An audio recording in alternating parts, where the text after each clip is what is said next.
watching.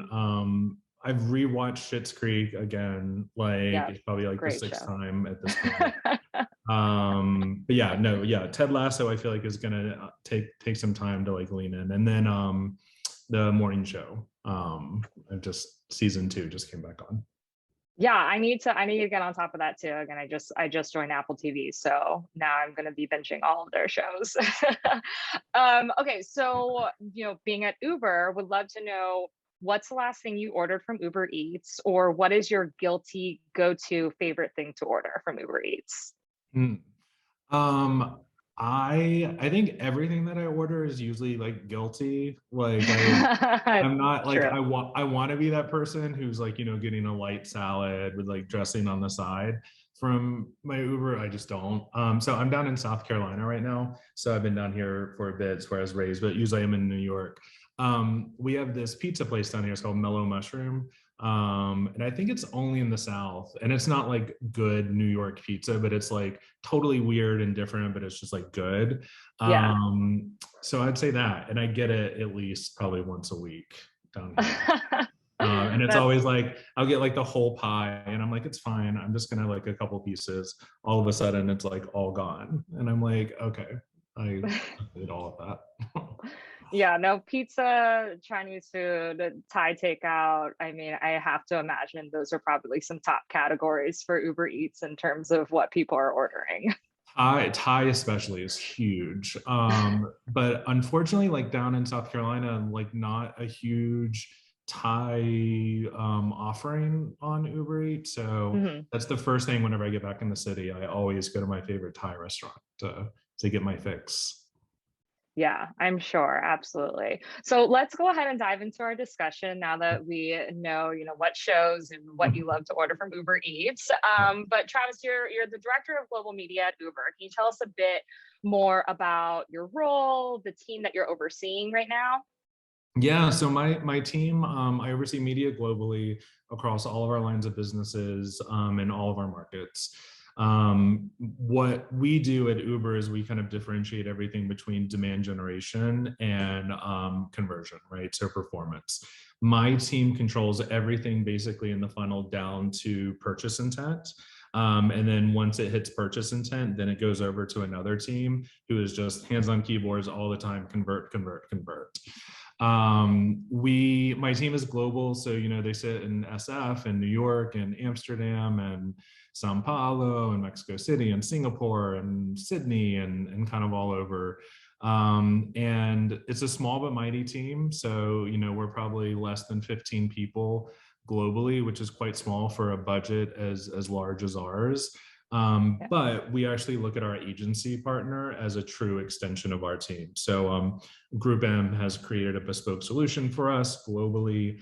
And what we do is we actually give them Uber email addresses, we give them Uber laptops. So they have full access to all of our first party data and sales data so that they can be a true extension of our team. And I think there's about 200 of those folks around the world.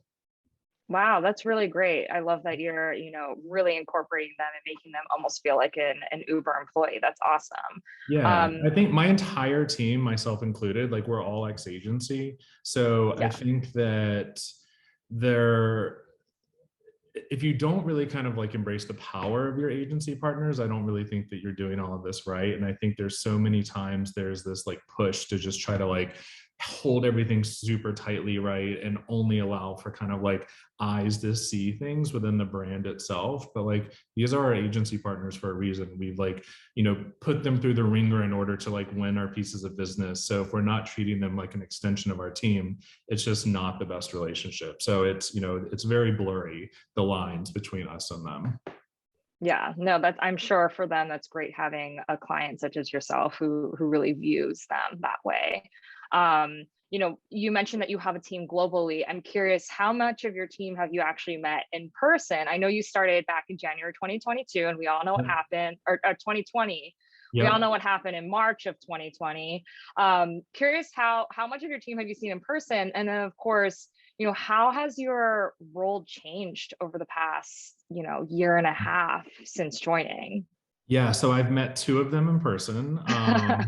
And it was like my first week when I was in San Francisco for orientation, and it's two of my team members who are out there.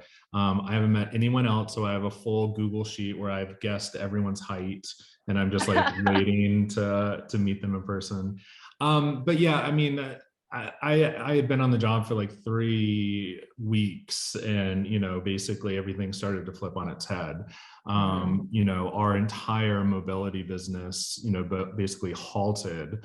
Whenever the pandemic truly started to hit in the beginning.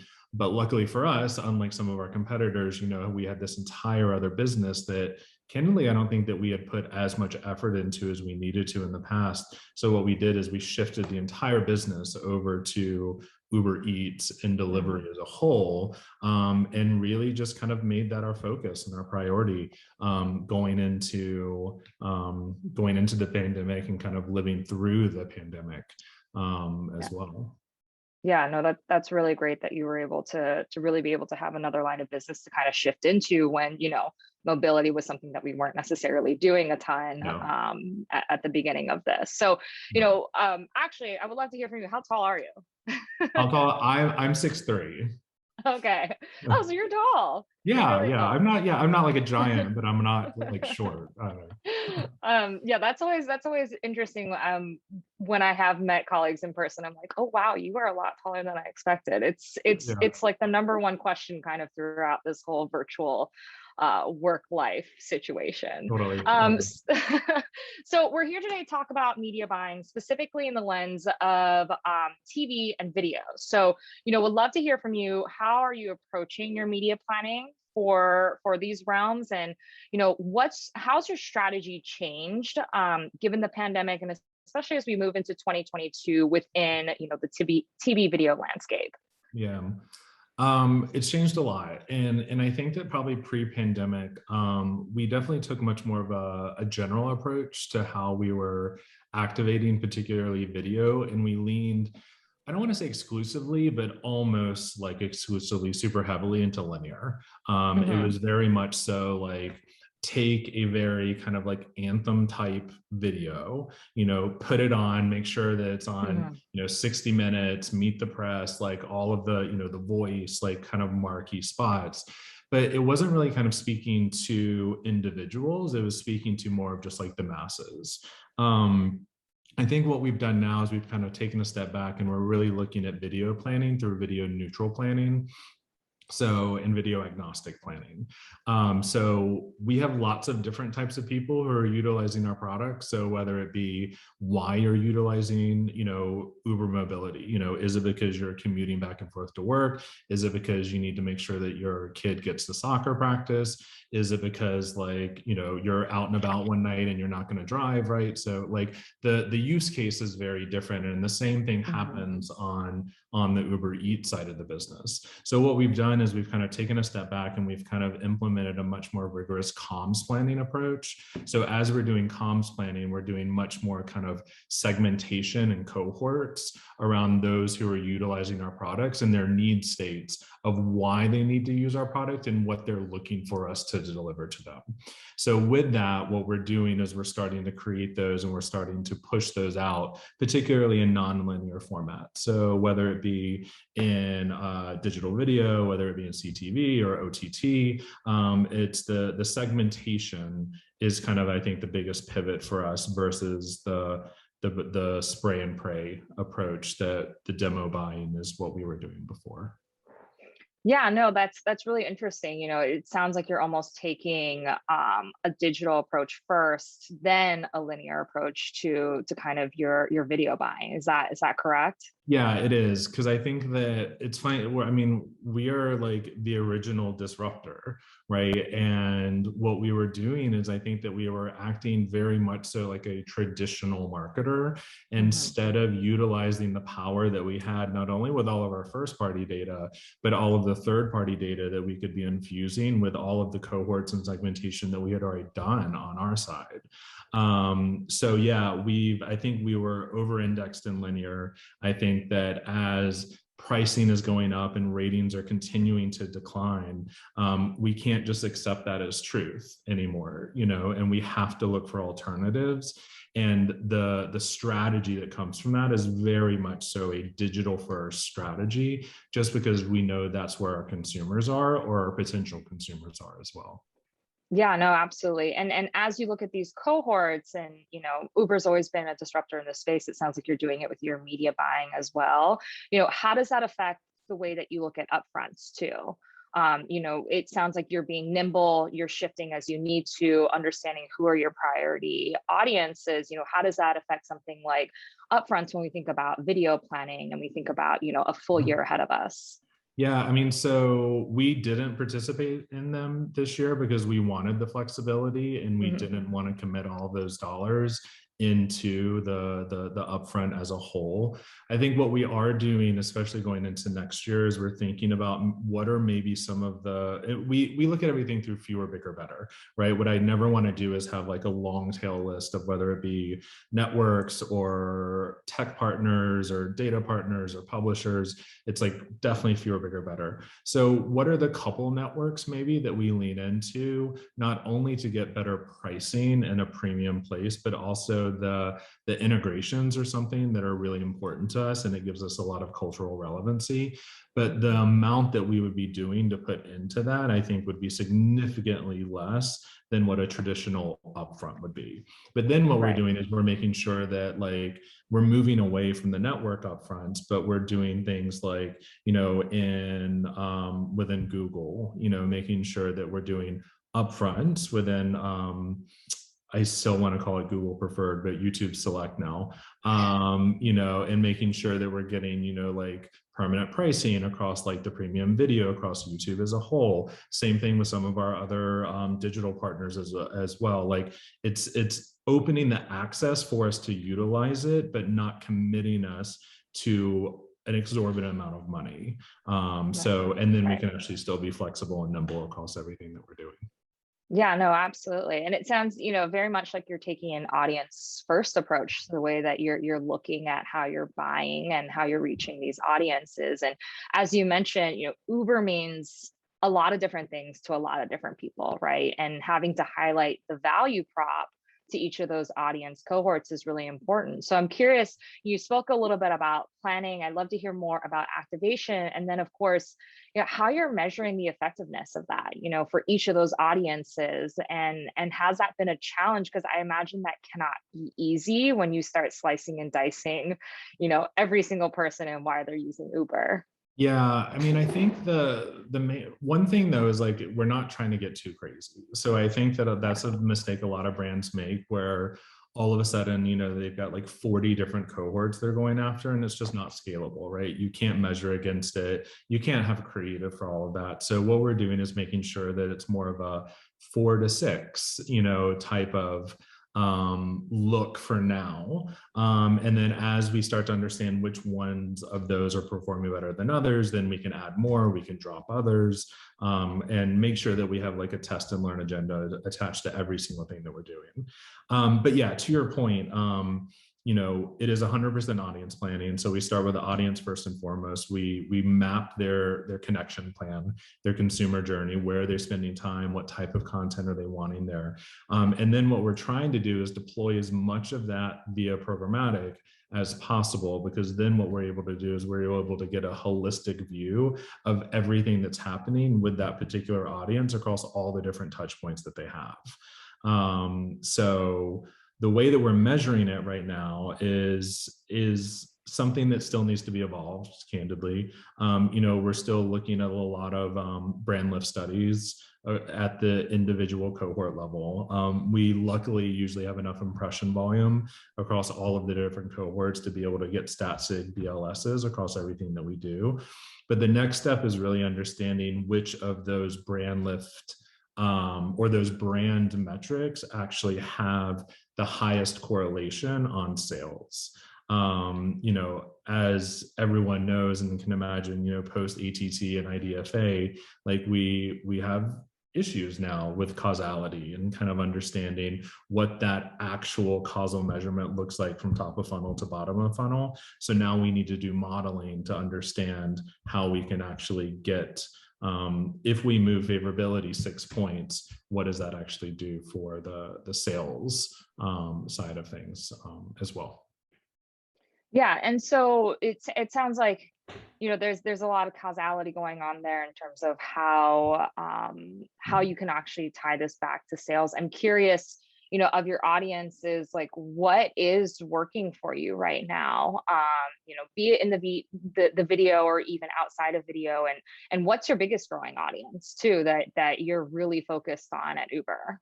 Yeah, I think that, well, the thing that's working well, and it's less about audience, and I'll get back to the audience piece, but it's ensuring that we have bespoke creative for the platform and the audience. It's not about just taking something sort of generic, right, and kind of putting that out there. Every single study that we've put into market and kind of got back is, unless we're creating bespoke creative for the platform that we're activating on with the actual cohort that we're going against in mind, it doesn't work, right? Like, it's like you might get a 2-point lift in consideration, but then when you look at that, you're like, okay, but then I also spent like all this other money, like that the diminishing return kind of level isn't there. But every single time that we create something bespoke for the platform with the cohort in mind, the numbers are exponentially higher than they would be kind of otherwise. As far as like who's our fastest growing audience, I think that there's still it's going to take some time.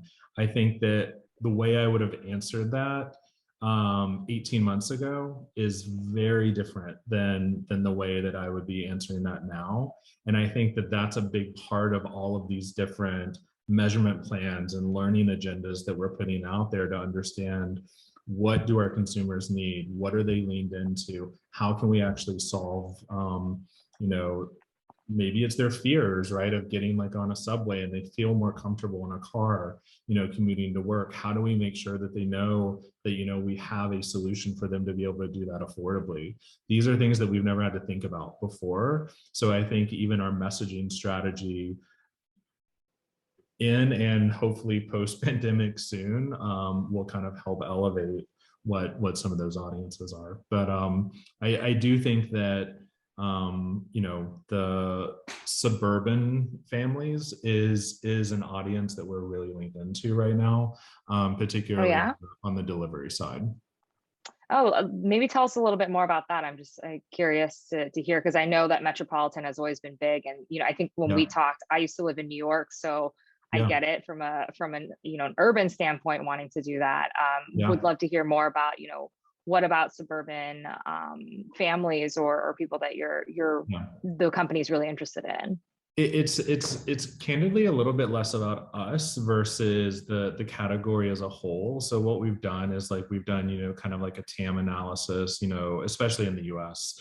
And what we found is like the audience that we really have the lowest hanging fruit with is what we call category virgins. So they're just folks who really haven't used delivery services in the past because there's this mentality that, they need to make their own food, they can go and pick it up, but the delivery service itself is just something that hasn't been as easily accessible as it is for like us in New York. So I think that's a piece of it, is kind of educating suburbia on the fact that this is there. It's super easy. All of your favorite local restaurants are on the platform as well. So it's not just about like these 1 or 2 restaurants that you're just like, well, why would I even have that delivered, right? I don't want to have that delivered. It's like, no, like your favorite taco place across town, and then like your favorite, like Thai place on the other side of town, like those are on the platform, and it's like raining outside and you really want it, like let us help you. So it's really around that kind of category virgin mentality that we're really going after on that side.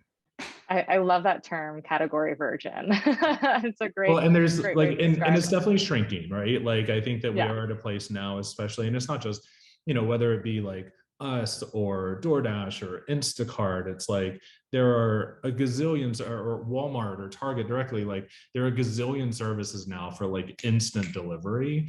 Hmm. So I do think that consumers are becoming more accustomed to the offering and like what it can Hmm. do and all of that, which only helps all of us, right? Because we're all delivering something different, and we hopefully are all able to kind of solve a different need state, right? Or use case for consumers. Yeah, no, absolutely. No, it's really great. And even when I was home at my in-laws, they live in Bakersfield, a very suburban area here in California. And I was surprised that at how much on-demand services there were, even in such a, remote place like that. So it's really great to see that that's kind of being adopted even by, the older generation, getting more tech savvy in terms of using our services. So Yeah. um, when we had talked, you had talked a lot about, your focus on these audience cohorts. But one of the biggest challenges is getting better audience insights. So, if you had a magic wand, what would you love to see more of in terms of your initiatives, and what would you love to learn about your audiences as it relates to Uber and your campaigns? It's a good question. I would love to be able to get better insight in ideal sequence of messaging that consumers want from a brand. I think that especially when we think about like connections planning and consumer mapping, like so much of this is kind of guessing, versus if we were able to get like deep and rich insights of like they want to hear like a 30 from you here, and then they want to hear a 6 from you here, right? And then they want to hear like a banner from you here, like then like that's just something that I think would help us even from a planning standpoint, as well. This doesn't have to do with insights really, but this is just more something that like I'm yearning for. Is we talked about before programmatic. I need better capabilities within our DSP partners to be able to activate holistically across Hmm. all of our different touch points. The fact that like there's basically you have to use 3 different DSPs to access different types of inventory right now, I don't think is it's not going to be okay in the long run, and we need to really be pushing for something that's a little bit more consolidated that we can activate across the board. Yeah, yeah, no, absolutely. Just especially as you're going into this test and learn phase, it sounds like that's happening a lot this upcoming year. It's good to understand like what's important to you and what you value most in terms of your audiences to better inform your media planning. So, despite or throughout the pandemic, despite mobility decreasing, the business being in a difficult place, you guys really did stay present in the market, and you really invested in campaigns that really took a stance on your beliefs. The Thank You for Not Driving campaign, your stance on anti-racism. Can you tell us a bit more about these initiatives, the strategy behind it, and some of the results that you've seen on taking more of an action versus product focused approach to your messaging? Yeah. Um, yeah, and thanks for bringing those up, because I mean, I think those are the things I'm proudest of that we've done at Uber, and even just like myself and my career. Um, it kind of just came through the light of like we can't talk about our product right now because our product isn't used. But we have this enormous platform as a huge global brand to have a voice in this, right? And to Mhm. have reason in this. And there's so much good that Uber does in the background Mhm. that we don't necessarily talk about all the time. And I don't think that's a bad thing, right? That we don't talk about it. But I do think that a lot of times, like as we're looking at long-term ROI versus short-term ROI, there are these types of initiatives, and types of activations that we're doing that I do think paints the brand in a very different light than maybe some others have that perception of who they think Uber is, which was myself included, right? When Uber was recruiting me, I was like, I don't know, like, but then like I dug in, I'm like, holy shit, like they're doing incredible things for human beings around the world. Like, I want to tell these stories. I want to be a part of this. I want to be a part of this company.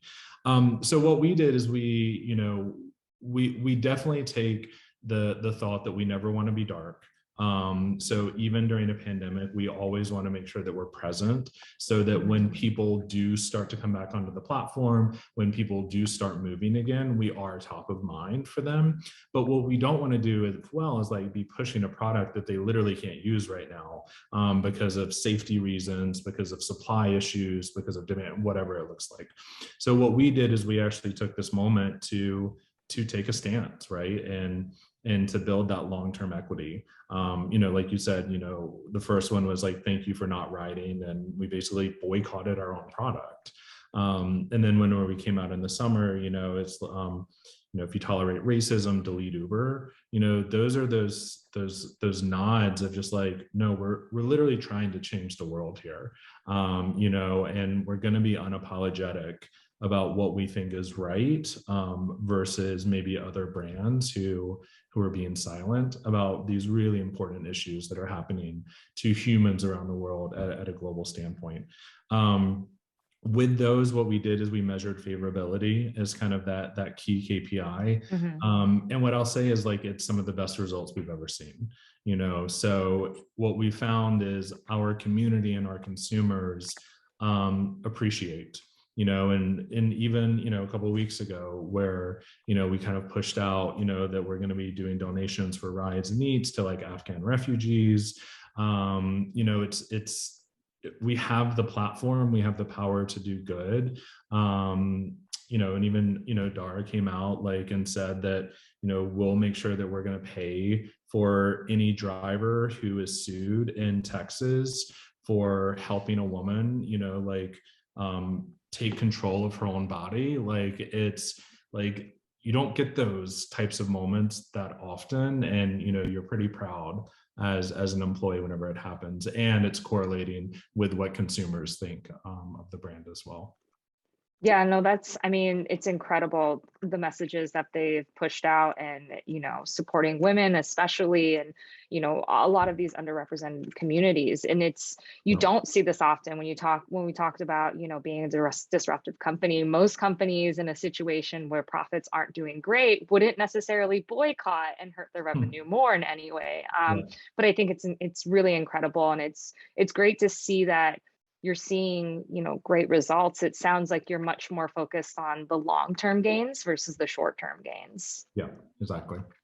Yeah. So I think that brings us, to my last question. Then, if we have time, we can do some Q&A here. But, around Force for Good, right? You're doing a lot as a brand, not only in your messaging, but then in your overall marketing initiatives. You had shared that Uber is actually investing in underrepresented communities, Black-owned businesses. I know this is something that's really passionate to you. So maybe you can share more about how you see the importance of some of these societal and environmental causes that you're really passionate about and how you're marrying that to your work. Yeah, thank you. I always say that like, if we're not using our platform for good, we're doing something completely wrong, right? Like, we're so lucky to have the jobs that we have. We're so lucky to have the platforms that we have and the money that we have to spend. And if we're not trying to like change the world, at least to be a little bit better, then I think you're just lazy. So what we're doing is, we announced with Group M, who's obviously our agency of record, that we're going to be participating in the initiative of making sure that 2% of all of our funds actually go towards Black-owned publishers across everything that we're doing. We will be coming out soon as an individual brand as well, and making a stake in the ground of not only Black-owned publishers, but female-owned publishers, queer-owned publishers, Latinx publishers. So underrepresented communities as a whole will be making a substantial stake in the ground of ensuring that funds are going to those publishers as well. Not only making sure that they're getting fair access to the funds, but also making sure that we even can help them, right? Like, build their communities, build their access, right? So it's not just like the same 3 or 4 publishers, that we're always going to. I think the other piece that we're doing which I'm really proud of, is even whenever we're going into planning, we're really looking at carbon neutral planning. So much of what we do, especially at Uber, is we do a lot of digital, but we do a lot of non-digital too. And non-digital doesn't always have the carbon neutrality, right, that I think that we would all like for it to. So what we're doing is we're pushing across the board that every plan that we're building and goes out not only is carbon neutral, but ideally we get to the point where all of our plans are carbon negative. There's a lot of really cool technology, especially in out of home now, where there's certain vinyl now that they can utilize that actually like breaks down carbon dioxide in the atmosphere, so you get like cleaner air. There's stuff that you can actually recycle the vinyl from out of home into bags, right, for people. Some of it's being used for homeless shelters now. Some of it's like, those things where you kind of like throw it on grass and it like grows a garden. Like there's just really cool stuff. And yeah, maybe it is going to be a little bit more expensive in order to be able to do some of this stuff. But whenever you think about like, even as one brand, if we can have a slight impact on the world and the environment and the planet, we're going to do it. So that's the mandate to my team. That's the mandate to our agency partners, is how do we use our money for good, whether it be in social causes and uplifting underrepresented communities in a way that they haven't had that access previously, or even when we're thinking about environmental planning and making sure that the impact that we're putting on the world is actually leaving it in a better place than where we found it whenever we went into that media plan. Yeah, no, that's amazing. And I didn't even really think about like the waste that we create in things like out of home, right? It's a one-time message. It's obviously going to fade. We're going to Yeah. take down that canvas, but it's great to know that Uber is really thinking about, well, like how can we repurpose this and make sure that we're not just like throwing it in the trash. And it's great to see that you guys are really helping out these communities. It's not just about being, present during these moments or Gay Pride Month. It's really about holistically 24/7 evergreen, like how can you help these brands? So that's really amazing. And hopefully brands will start to follow in the footsteps that Uber is creating around this. Yeah, fingers crossed. Yes, no, I mean, keep leading the way, keep disrupting. Yeah. So going over to some of the questions that we've had in here. Let's see. So besides first party data, what other sources are driving app downloads and usage? Or maybe even you can relate that to favorability, since it sounds like you're more top of the funnel. Yeah, but even app downloads, I mean, like it's funny, in a performance world, we actually use less data than more, just because what we found is just going general and letting the algorithms do their job. That's what's working best in a performance kind of world. In our side, we use tons of first party data, but we also use tons of third party data. So like we work with Philo, for example, and you ingesting a lot of their 3P into our into DV360 to make sure that we're activating against these certain cohorts and finding them in a programmatic world. So we love data, but we know that our first party data can't be the only source of truth, and we need to make sure that we're pulling in third party as well. Yeah, no, absolutely. Paul, I see that you're on here. So I can look to wrap this up. But Travis, thank you so much for your time, sharing more about how Uber is approaching their media buying and really all of the great things you guys are doing in the industry. I know that, you're taking time from your personal time off. So we really appreciate you being here. Of course, happy to. I feel like I'm the Emmys I'm the music at the Emmys. Yeah.